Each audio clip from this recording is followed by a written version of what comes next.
ومن سيئات أعمالنا من يهده الله فلا مضل له ومن يضلل فلا هادي له أشهد أن لا إله إلا الله وحده لا شريك له وأشهد أن محمدا عبده ورسوله. أعوذ بالله من الشيطان الرجيم. بسم الله الرحمن الرحيم. يا أيها الذين آمنوا اتقوا الله حق تقاته ولا تموتن إلا وأنتم مسلمون. يا أيها الناس اتقوا ربكم الذي خلقكم من نفس واحدة وخلق منها زوجها وبث منهما رجالا كثيرا ونساء واتقوا الله الذي تساءلون به والأرحام إن الله كان عليكم رقيبا. يا أيها الذين آمنوا اتقوا الله وقولوا قولا سديدا يصلح لكم أعمالكم ويغفر لكم ذنوبكم ومن يطع الله ورسوله فقد فاز فوزا عظيما. أما بعد فإن خير الحديث كتاب الله وخير الهدي هدي محمد صلى الله عليه وسلم وشر الأمور محدثاتها وكل محدثة بدعة وكل بدعة ضلالة وكل ضلالة في النار. أعوذ بالله من الشيطان الرجيم. بسم الله الرحمن الرحيم. يولج الليل في النهار ويولج النهار في الليل وسخر الشمس والقمر كل يجري لأجل مسمى. وقال يقلب الله الليل والنهار إن في ذلك لعبرة لأولي الأبصار. وعن سعيد الخدري رضي الله تعالى عنه قال قال رسول الله صلى الله عليه وسلم الشتاء ربيع المؤمن. وقال عمر الفاروق الشتاء خليفة العابدين. رب اشرح لي صدري ويسر لي أمري واحلل عقدة من لساني يفقهوا قولي ربي زدني علما ربي زدني علما. محترم قابل قدر امام جامع مسجد سماج و معاشرہ کی منتخب چیدہ اشخاص رہنماؤں پیشواؤں لیڈروں نوجوان ساتھیوں پیارے بچوں، سب سے پہلے بڑائی اور کبریائی اس اللہ وحدہ لا شریک لہ کے لیے لائق اور زیبا ہے جس اللہ تعالیٰ نے ہم سبوں پر ایسے ایام سایہ فقط کرتے ہیں جن ایام کو پا کر ہم اللہ تعالیٰ کی قربت اور نزدیکی حاصل کر سکتے ہیں. اس کے بعد ہمارے نبی سید المتقین امام الانبیاء محمد بن عبداللہ ان کے اوپر لاکھوں ہزاروں درود و سلام نازل ہو. اللہم صلی علی محمد اللہم بارک علی محمد. محترم سامعین کرام، آج میرے خطبے کا موضوع ہے سردی کے احکام، موسم سرما کے احکام. اللہ تعالیٰ کا فرمان ہے یولج اللیل فی النہار یولج النہار فی اللیل وسخر الشمس والقمر کل یجری لاجل مسمى. یہ گردش ایام، یہ رات دن کا آنا، رات کا بڑی ہونا اور دن کا چھوٹا ہونا، اس کے برعکس رات کی چھوٹا ہونا اور دن کا بڑا ہونا، یہ سب اللہ تعالیٰ کی حکمت اور ان کی بصیرت کی بنا پر ہے. جیسا کہ ابھی رات کافی لمبی ہوتی ہے، دن بہت چھوٹا ہوتا ہے. رات کو اللہ تعالیٰ دن میں دن کو رات میں داخل کرتے ہیں، جیسا کہ قرآن آیتوں میں اللہ تعالیٰ کا ارشاد ہے یولج اللہ اللیل والنہار. اللہ تعالیٰ رات کو دن میں دن کو رات میں داخل کرتے ہیں. کبھی رات بڑی ہوتی ہے تو دن چھوٹا ہوتا ہے، کبھی دن بڑا ہوتا تو رات چھوٹی ہوتی ہے. وسخر الشمس والقمر اور یہ سورج اور چاند ایک مقررہ وقت تک کے لیے اپنے محور میں گردش کرتے رہتے ہیں۔ اسی طریقے سے دوسری آیت میں اللہ تعالیٰ کا ارشاد ہے یقلب اللہ اللیل والنہار، اللہ تعالیٰ رات کو دن میں، دن کو رات میں داخل کرتے ہیں۔ یہ رات دن کا الٹ پھیر اللہ تعالیٰ کی حکمت کی وجہ سے۔ ان فی ذلک لعبرۃ لأولی الابصار، دیکھنے والوں کے لیے، عقل مندوں کے لیے اس میں نصیحت ہے۔ میرے عزیز و دوستو بزرگ، ابو ہریرہ رضی اللہ عنہ کی حدیث ہے، اللہ کے نبی فرماتے ہیں اشتکت النار ربها فقالت یا ربی اکل بعضی بعضا، کہہ رہے ہیں کہ ابو ہریرہ رضی اللہ عنہ کہہ رہے ہیں کہ اللہ کے رسول صلی اللہ علیہ وسلم نے ارشاد فرمایا اشتکت النار الی ربها، کہ جہنم نے رب کے پاس شکایت کیا کہ اللہ میرے اندر اتنی گرمی ہے، گرمی کی تمازت اور تپش کی وجہ سے میرا بات حصہ کو کھائے جا رہا ہے۔ فَأَذِنَ لَهَا نَفَسَيْنِ، تو اللہ تعالیٰ نے جہنم کی شکایت سن کر انہیں 2 سانس لینے کی اجازت دی، نفس فی الشتاء و نفس فی الصیف، ٹھنڈی میں جہنم سانس لیتی ہے تو ٹھنڈی آتی ہے، اور گرمی میں سانس چھوڑتی ہے تو گرمی آتی ہے۔ گویا اس سے معلوم ہوا کہ ٹھنڈی اور گرمی جہنم سے آتی ہے۔ جہنم ٹھنڈی بھی اتنی ہوگی کڑاکے کی، برداشت کے باہر، گرمی اتنی ہوگی وہ بھی برداشت کے باہر۔ اسی لیے ہم اس ایام میں ٹھنڈی کی سختی کو محسوس کرتے ہیں، جیسا کہ حدیث میں ہے وہ اشد من الزمہریر، برف سے زیادہ ٹھنڈی، اور گرمی جب پڑتی ہے تو بہت زیادہ حرارت اور گرمی بڑھ جاتی ہے۔ تو اس سے معلوم ہوا ٹھنڈی اور گرمی یہ جہنم کے سانس لینے اور چھوڑنے کی وجہ سے یہ آتی ہے۔ میرے عزیز و دوستو بزرگ، یہ ٹھنڈی کا موسم مومن کے لیے جیسا کہ حدیث میں آتا ہے الشتاء ربیع المومن، مومن کے لیے غنیمت ہے، سنہرا موقع ہے۔ اسی طریقے عمر فاروق کہتے ہیں الشتاء غنیمت العابدین، عبادت گزار والوں کے لیے، عبادت گزار والوں کے لیے، تہجد گزار والوں کے لیے، مومن کے لیے غنیمت، سنہرا موقع ہے۔ اگر آج رات اتنی لمبی ہوتی ہے کہ آپ کی نیند پوری ہونے کے بعد آٹومیٹک آپ کی آنکھیں کھل جائیں گی، آپ تہجد کے لیے بیدار ہو سکتے ہیں۔ اگر تہجد کے لیے نہیں بیدار ہوتے ہیں تو فجر کی نماز کے لیے بیدار تو ہو ہی جاتے ہوں گے۔ میرے بھائیو دوستو، اللہ کے نبی صلی اللہ علیہ وسلم کا معلوم تھا وَكَانَ يَكْرَهُ النَّوْمَ قَبْلَهَا وَالْحَدِيثُ بَعْدَهَا، اللہ کے نبی صلی اللہ علیہ وسلم عشاء کے بعد بات چیت کرنے کو ناپسند کرتے تھے، عشاء سے پہلے سونے کو ناپسند کرتے تھے۔ اللہ، معمول زندگی کا معمول اس طرح آپ گزارتے تھے، زندگی کے وہ ایام ایسے گزارتے تھے کہ عشاء سے پہلے سوتے نہیں تھے کہ نیند غالب ہو جائے اور عشاء کی نماز فوت ہو جائے۔ عشاء کے بعد لمبی لمبی باتیں کرنا، ادھر ادھر بھٹکنا یہ بھی پسند نہیں کرتے تھے۔ آج ہم لوگ کیا کرتے ہیں؟ دیر سے سوتے ہیں، دیر سے اٹھتے ہیں، برکت چلی گئی۔ حدیث میں آتا ہے پوری کا امتی فی بکورہا، اگر لوگ صبح سویرے اٹھیں گے، جلدی اٹھیں گے، اس میں برکت ہے، اس میں برکت ہے۔ میرے بھائیوں، جلدی اٹھنے میں، صبح بیدار ہونے میں برکت ہی برکت ہے۔ اگر آپ اس ٹھنڈی کا ایام میں جماعت کے ساتھ فجر کی نماز نہیں پڑھ سکتے تو آپ کا زندہ رہنا، یہ زندگی گزارنا بیکار ہے۔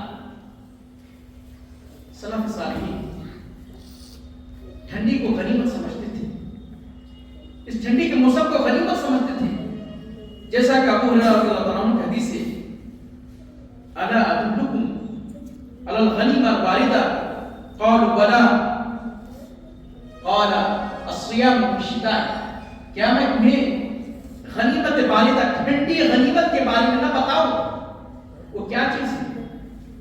یہ سنہرا موقع کہ دن اتنا چھوٹا ہوتا ہے کہ اس میں روزہ رکھیں گے آپ کو بھوک اور پیاس کا احساس بھی نہیں ہوگا. لہٰذا جن کے روزے چھوٹے ہوئے ہیں یہ نفلی روزہ کرنا چاہتے ہیں ان کے لیے سنہرا موقع ہے کہ رات دن اتنا چھوٹا کہ مختصر ایام مختصر وقت میں آپ روزہ مکمل کر سکتے بغیر بھوک اور پیاس کے احساس کے. رات اتنی لمبی ہوتی ہے کہ تہجد اگر پڑھنا چاہیں تو آپ تہجد پڑھ سکتے ہیں. آپ فجر کی نماز جماعت کے ساتھ پڑھ سکتے ہیں. حدیث میں آتا ہے افضل الصلاۃ سب سے بہترین نماز جمعہ کے دن صلاۃ الفجر مع الجماعۃ یوم الجمعہ. جمعہ کے دن فجر کی نماز جماعت کے ساتھ پڑھنا سب سے افضل عمل ہے. اللہ اکبر. کتنے سارے لوگ ہیں کہ فجر کی نماز میں بہت ہی کم لوگ نظر آتے ہیں مسجد میں. حدیث میں آتا ہے کہ کسی کو فجر کی نماز میں نماز پڑھتے ہوئے مسجد میں دیکھو فشهدوا له بالخير. ان کی گواہی دینا مومن ہونے کی گواہی دینا بھلائی ہونے کی آدمی خیر کا آدمی ہے بھلا انسان مومن ہونے کی گواہی دینا. اللہ اگر آپ فجر میں اٹھتے ہیں گویا کہ ان کروڑوں لاکھوں لوگوں میں آپ کو اللہ تعالیٰ نے اس نعمت کے لیے چن لیا. حدیث میں آتا ہے رکعتا فجر فجر کی 2 رکعت سنت خیر من الدنیا وما فیہا دنیا و ما فیہا سے بہتر ہے. میرا عزیزو مسجد میں آ کر نماز پڑھنے کی فضیلت ہے. آپ کے لیے بھلائی اسی میں ہے کامیابی اسی میں ہے.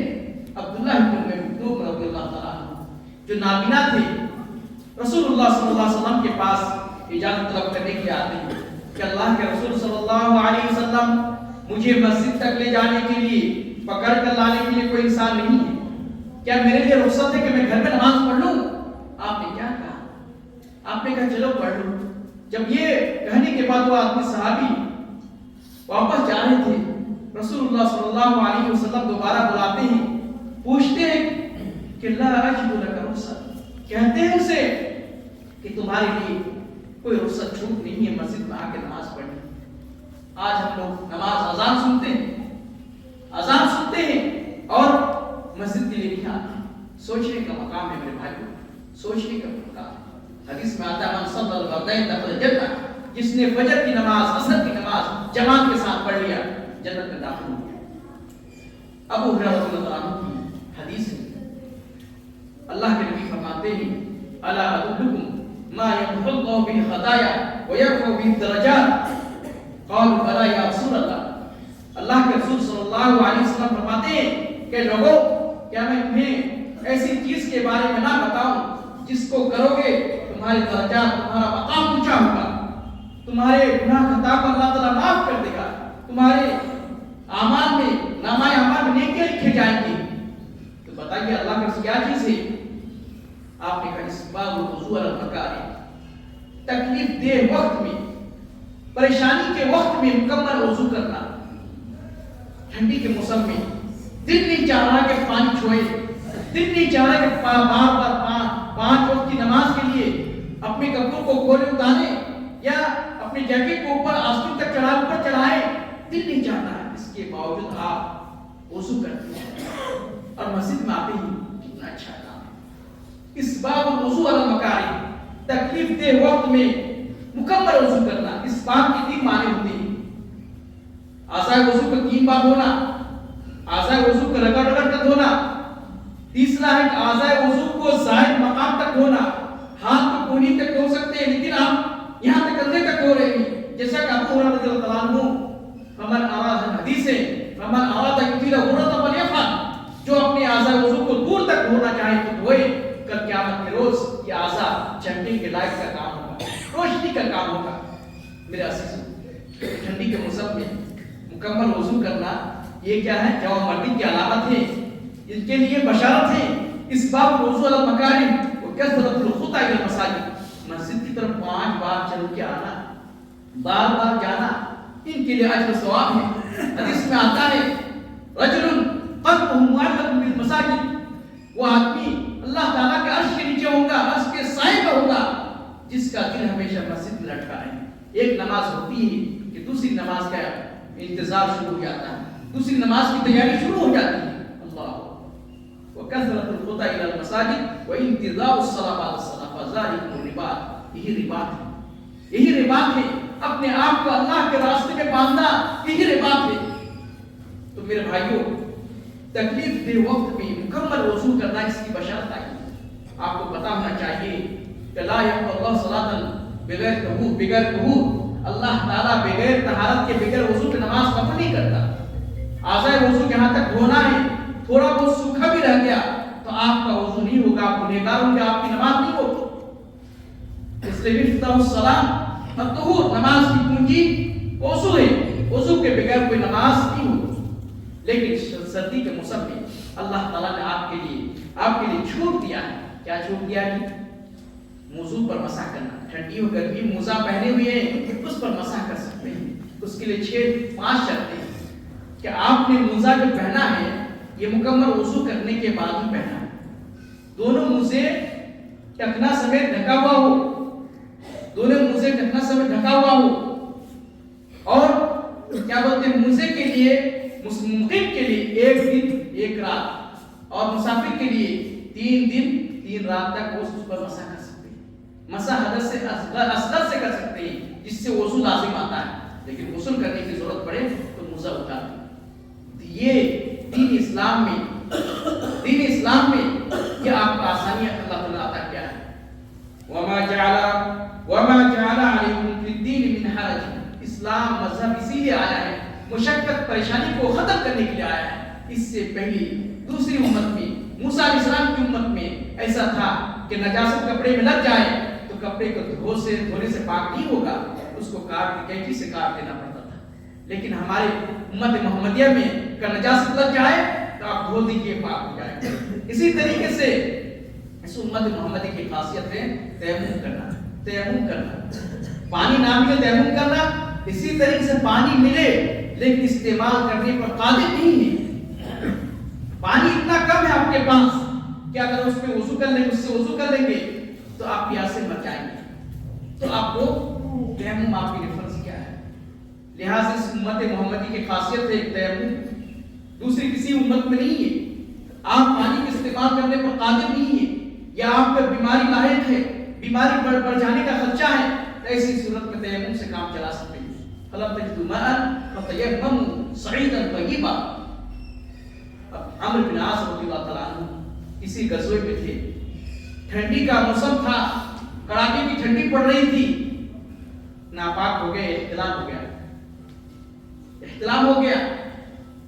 فَأَشْفَقْتُ إِذِ اغْتَسَلْتُ أَنْ أَمُوتَ، اب وہ کہہ رہے ہیں مجھے ڈر لاحق ہوا کہ میں اگر اس حالت میں نہا لوں تو میں مر جاؤں۔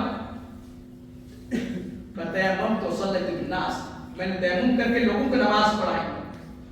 اب بعد میں اللہ کے رسول کے واقعہ ذکر کیا تھا، آپ نے کہا اس چیز پر کس نے تمہیں ابھارا ہے، کیوں ایسا کیا؟ تو کہہ رہے ہیں کہ اللہ کے رسول قرآن کی اس آیت کو میں نے یاد کیا، وَلَا تَقْتُلُوا أَنفُسَكُمْ، اپنے آپ کو ہلاک و برباد نہ کرو۔ اللہ کے رسول صلی اللہ علیہ وسلم مسکرائے اور کچھ نہیں بولا، گویا کہ پانی کے استعمال کرنے پر قادر ہے یا قادر نہیں ہے، یا بیماری بڑھنے کا خدشہ ہے، ایسی صورت میں آپ تیمم کر سکتے ہیں۔ میرے عزیز و دوستو، امت محمدی کے خاصیت ہے فَمَنْ أَخَذَ رُخْصَةً بِهَا وَنِعَمَ، یہ رخصت۔ اسی طریقے سے موزے پر مسح کا یہ بھی رخصت ہے۔ کوئی اگر یہ کہے کہ ہم موزہ اتار کے وضو کریں گے وہ بھی کر سکتے، لیکن کوئی بولے کہ ہم نے موزہ طہارت میں پہنا ہے لہٰذا اسی پر مسح کریں گے، تو جائز ہے۔ یہاں تک حدیث میں آتا ہے جو رخصت پر عمل کرے زیادہ اس کے لیے بہتر ہے۔ میرے بھائیوں، ایک اور مسئلہ ہے کہ ٹھنڈی کے ایام میں ہم کیا کرتے ہیں، بہت زیادہ کپڑے پہننے پڑتے ہیں ٹھنڈی سے بچاؤ کے لیے، ٹوپی پہنتے ہیں، سر میں یہ مفلر لگاتے ہیں، جیکٹ پہنتے ہیں اور بہت سارے کپڑے۔ تو اللہ کے رسول صلی اللہ علیہ وسلم نے اس صدر سے منع فرمایا، اجتماع سما سے منع فرمایا، اور تیسرا تلثم سے منع فرمایا۔ کیا کہتے ہیں چیزیں؟ یہ تو ہے کہ صدر سے منع فرمایا۔ صدر کہتے ہیں کوئی چادر یا کوئی جیکٹ بغیر پہنے اوپر سے لٹکا دیا اپنے جسم کے اوپر، اس سے منع فرمایا۔ اس سے کپڑا نیچے چادر لٹک رہی ہے، آپ کو پریشانی ہے، بار بار آپ کو سمجھتے کہ یہ کریں گے نماز میں خلل پیدا ہوگا، تو اس کو کہتے ہیں استعمال سما یا چادر کو اپنے آپ اس طرح لپیٹ لینا کہ ہاتھ نکالنا مشکل ہے، یہ بھی منع ہے۔ چادر سے مکمل طریقے سے اپنے آپ کو لپیٹ لینا یا چادر لٹک رہی ہے، یہ بھی منع ہے۔ تیسرا ہے اپنے آپ کو اپنے منہ کو بند کر دینا، وہ مفلس سے نماز کی حالت میں منہ کو بند کر دیتے ہیں۔ حدیث میں آتا ہے نہا رسول اللہ صلی اللہ علیہ وسلم ان یصلی الرجل فاه في الصلاۃ، جس کو تلذذ کہتے ہیں کہ نماز کی حالت میں اپنے منہ کو بند کر کے پیک کر کے نماز پڑھنا، اس سے منع فرمایا گیا ہے۔ اسی طریقے سے ایک نقطہ مہمہ ہے، وہ پوائنٹ کیا ہے کہ ہم ٹھنڈی کے بچاؤ کے لیے ہم کیا کرتے ہیں، ہیٹر وغیرہ بیٹری وغیرہ چلاتے ہیں اور اس کو سامنے رکھ کے نماز پڑھتے ہیں، درست نہیں ہے۔ اس لیے کہ حدیث میں آتا ہے کہ من تشبہ بقوم فهو منهم، مجوس کی مشابہت ہو جائے، آگ کی پوجا کرتی ہیں، لہذا بیٹری وغیرہ اپنے سامنے نہ رکھیں، ٹھنڈے کی جانب نہ رکھ سائڈ پہ رکھیں۔ اسی طریقے سے جب آپ راتوں کو سوئے تو بلب وغیرہ لائٹ وغیرہ یہ ہیٹر وغیرہ بیٹری وغیرہ بجھا کے سوئے، حدیث میں آتی ہے هذه النار عدو لكم، یہ آگ دشمن ہے تمہارا۔ فَإِذَا نِمْتُمْ فَاطْفِئُوهَا، جب اس کو آپ سوتے وقت اس کو بجھا کر کے سوئے۔ یہی سب کی باتوں کو ختم کرتا ہوں۔ بارک اللہ لی ولکم فی القرآن المجید ونفعني وإياكم بذکر الحکیم۔ اقول قولی ھذا واستغفر اللہ فاستغفروہ انہ هو الغفور الرحیم۔